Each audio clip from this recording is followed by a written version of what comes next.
Budget ng Office of the Vice President sa ilalim din ng Education Secretary na si Vice President Sara Duterte, napakabilis ng pagpasa ng kanilang budget dyan naman sa Kamara de Representantes. At may follow-up dito si Bombo Jane Buna. As a courtesy of the whole House of Representatives by our Speaker and all of us, while some members of the Makabayan Bloc would like to propound questions on some new items in the budget, they also join us, but rather they will propound questions in the plenary to extend our courtesy to the office of the Vice President. And therefore, Mr. Speaker, I move that we terminate the budget briefing on the office of the Vice President. Hindi man lang umabot ng 7 minuto, tinapos kagad ng House Appropriations Committee ang deliberasyon sa panukala ng Office of the Vice President na 2.219 billion pesos na budget para yan sa 2023 nang walang anumang katanungan bilang kagandahang loob.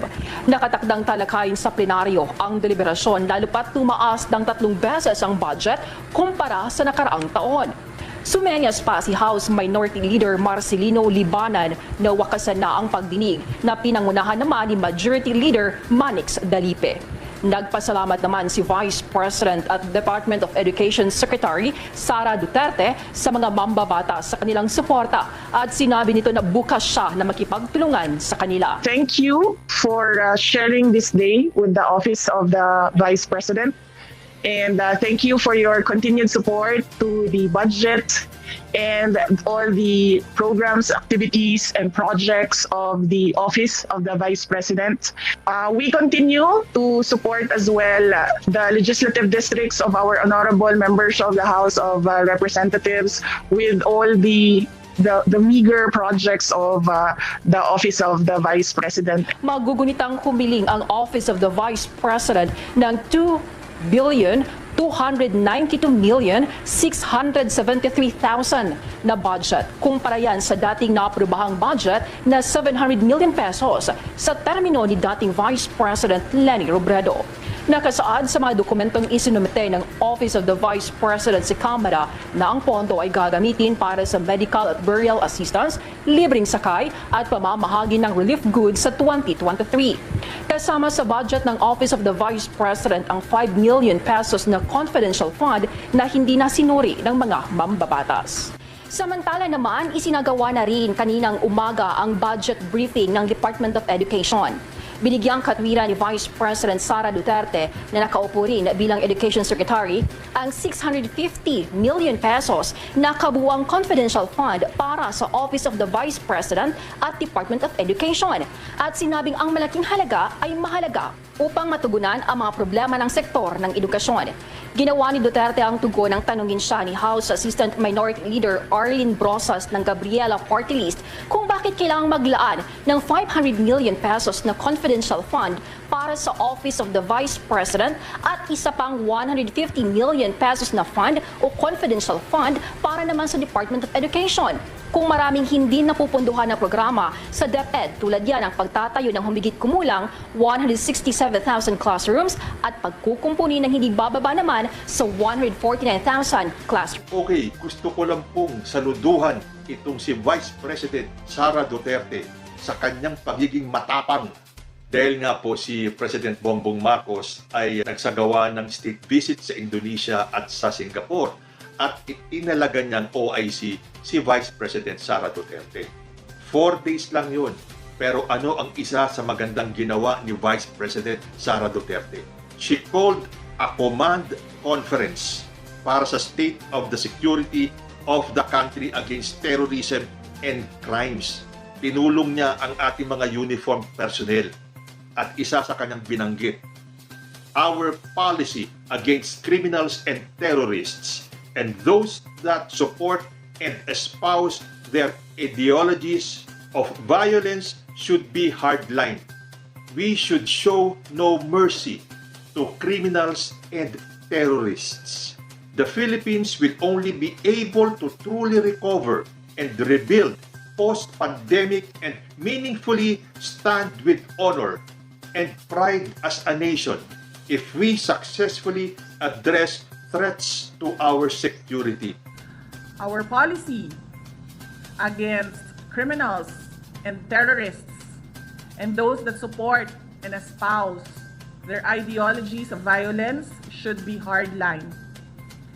We should show no mercy to criminals and terrorists. Wow, bao naman talaga ako, napakatapang po ng ating Vice President, and it gives a calming effect. Dahil sa pagkakatanda ko, ngayon na lang ulit na itinalaga ng isang presidente ang kanyang vice-presidente bilang OIC nung siya ay umalis ng bansa. Hindi po ito nangyari nung nakaraang administrasyon ni Rodrigo Duterte. Kaya siguro, inggit na inggit yung isa dyan. Yun ang maganda kung ang presidente at ang vice president ay magkasundo at iisa ang layunin. And that is to lead the country towards peace and prosperity. Ano kaya ang masasabi ng isang senador dyan dito sa sinabi ni Vice President Sara Duterte?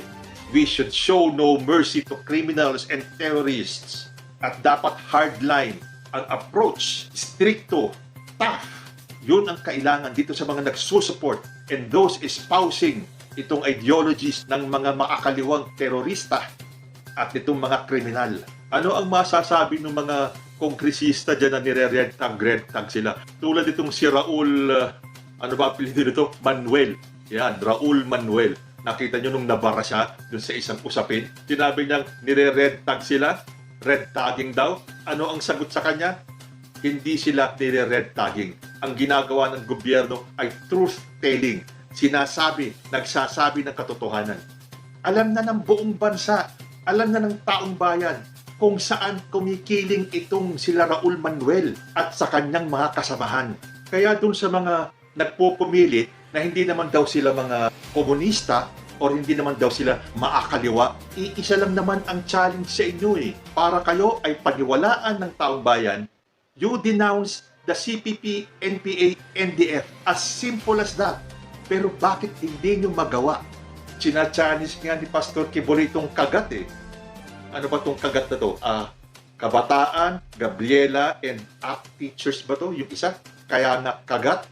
Galing yan sa kabag eh. Tatlo na lang natitira. So kagat na lang. Saka dun sa mga senador na kahit magbago-bago kayo ng inyong mga speech, hindi nyo na maaalis sa isipan ng taong bayan kung saan kayo kumikiling. Kaya itong sinabi ni Vice President Sara Duterte ay nagbibigay ng katiwasayan sa damdamin ng mga magulang na ang ating gobyerno sa pamumuno ni President Marcos at ni Vice President Sara Duterte ay hindi titigil hanggat hindi nasusugpo ang insurgency sa ating bayan. Kasama pa dyan itong aking mga iniidolo dyan sa laban para sa bayan. Itong mga nasa NTF, LCAC. Ipagpatuloy nyo lang po yan. Nasa likod nyo po ang taong bayan. At ang aming dalangin na sana dumating ang panahon na tuluyan na nating makamtan yung pong pinapangarap nating peace sa ating bayan. At patuloy po nating ipagdasal itong mga taong handang ibuwis ang kanilang mga buhay para lang makamtan natin yung ating matagal ng pinapangarap na kapayapaan.